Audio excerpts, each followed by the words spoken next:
رسول اللہ صلی اللہ علیہ وسلم نے چند لوگوں کو کچھ عطیہ دیا اور سعد وہاں موجود تھے۔ وہ کہتے ہیں کہ رسول اللہ صلی اللہ علیہ وسلم نے ان میں سے ایک شخص کو کچھ نہ دیا، حالانکہ وہ ان میں مجھے سب سے زیادہ پسند تھا۔ میں نے کہا، حضور آپ نے فلاں کو کچھ نہ دیا، میں اسے مومن گمان کرتا ہوں۔ آپ نے فرمایا، مومن یا مسلمان؟ میں تھوڑی دیر چپ رہ کر پھر پہلی بات دہرانے لگا۔ حضور صلی اللہ علیہ وسلم نے بھی دوبارہ وہی جواب دیا۔ پھر آپ نے فرمایا کہ اے سعد، باوجود یہ کہ ایک شخص مجھے زیادہ عزیز ہے، پھر بھی میں اسے نظر انداز کر کے کسی اور دوسرے کو اس خوف کی وجہ سے یہ مال دیتا ہوں کہ وہ اپنی کمزوری کی وجہ سے اسلام سے پھر جائے اور اللہ اسے آگ میں اوندھا ڈال دے۔ ایک آدمی نے رسول اللہ صلی اللہ علیہ وسلم سے پوچھا، کون سا اسلام بہتر ہے؟ آپ صلی اللہ علیہ وسلم نے فرمایا کہ تو کھانا کھلائے اور ہر شخص کو سلام کرے، خواہ اس کو تو جانتا ہو یا نہ جانتا ہو۔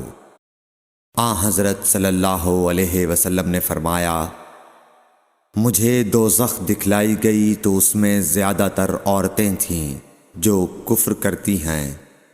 کہا گیا، حضور کیا وہ اللہ کے ساتھ کفر کرتی ہیں؟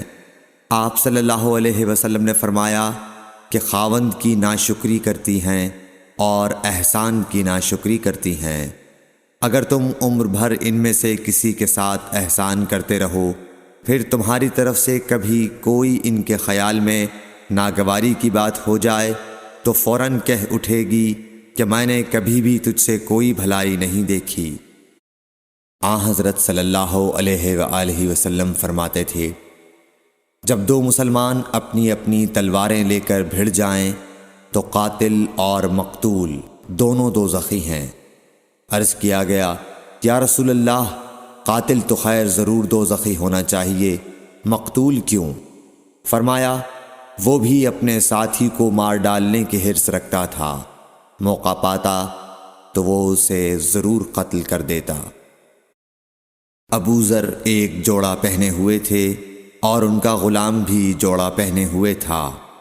سبب دریافت کیا گیا تو کہنے لگے کہ میں نے ایک شخص یعنی غلام کو برا بھلا کہا تھا اور اس کی ماں کی غیرت دلائی یعنی گالی دی، تو رسول اللہ صلی اللہ علیہ وسلم نے یہ معلوم کر کے مجھ سے فرمایا، اے ابو ذر، تو نے اسے ماں کے نام سے غیرت دلائی ہے، بے شک تجھ میں ابھی کچھ زمانہ جاہلیت کا اثر باقی ہے۔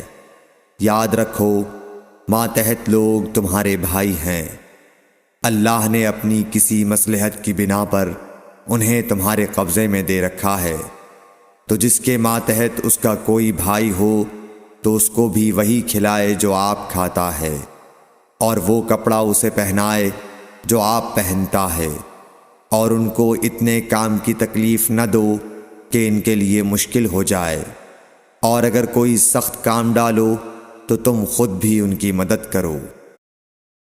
جب سورہ انعام کی یہ آیت اتری، جو لوگ ایمان لائے اور انہوں نے اپنے ایمان میں گناہوں کی آمیزش نہیں کی، تو آپ صلی اللہ علیہ وسلم کے اصحاب نے کہا، یا رسول اللہ یہ تو بہت ہی مشکل ہے، ہم میں کون ایسا ہے جس نے گناہ نہیں کیا؟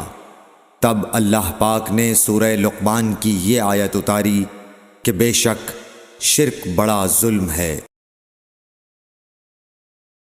رسول اللہ صلی اللہ علیہ وآلہ وسلم نے فرمایا، منافق کی علامتیں 3 ہیں، جب بات کرے جھوٹ بولے، جب وعدہ کرے اس کے خلاف کرے، اور جب اس کو امین بنایا جائے تو خیانت کرے۔ رسول اللہ صلی اللہ علیہ وسلم نے فرمایا کہ 4 عادتیں جس کسی میں ہوں تو وہ خالص منافق ہے، اور جس کسی میں ان 4 میں سے ایک عادت ہو تو وہ بھی نفاق ہی ہے جب تک اسے نہ چھوڑ دے۔ وہ یہ ہیں، جب اسے امین بنایا جائے تو امانت میں خیانت کرے، اور بات کرتے وقت جھوٹ بولے، اور جب کسی سے عہد کرے تو اسے پورا نہ کرے، اور جب کسی سے لڑے تو گالیوں پر اتر آئے۔ رسول اللہ صلی اللہ علیہ وسلم نے فرمایا، جو شخص شب قدر ایمان کے ساتھ محض ثواب آخرت کے لیے ذکر و عبادت میں گزارے، اس کے گزشتہ گناہ بخش دیے جاتے ہیں۔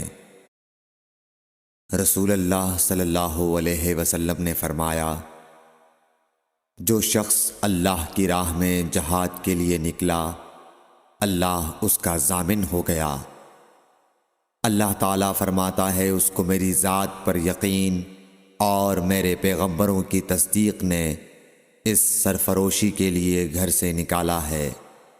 میں اس بات کا ضامن ہوں کہ یا تو اس کو واپس کر دوں ثواب اور مال غنیمت کے ساتھ، یا شہید ہونے کے بعد جنت میں داخل کر دوں۔